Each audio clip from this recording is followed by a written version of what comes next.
আমাদের সমাজে একসময় প্রচলিত ছিল ঈদুল ফিতর এবং ঈদুল আজহা ছাড়া ঈদে মিলাদুন্নবী পালন হতো না।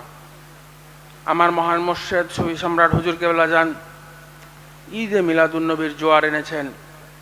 প্রথম যখন রাষ্ট্রপতি মহোদয় ঈদে মিলাদুন্নবীর ঘোষণা করলেন, ঈদে মিলাদুন্নবীর বিরোধীরা জুতা ছুঁড়ে মেরেছিল।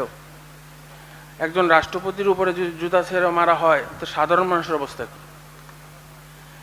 আমাদের দেশে বলা হয়তো ফাতেহায় দুয়াজদহম, বড় পীর সাহেবেরটা ফাতেহায় ইয়াজদহম, এটা ফাতেহায় দুয়াজদহম পালন করা হতো।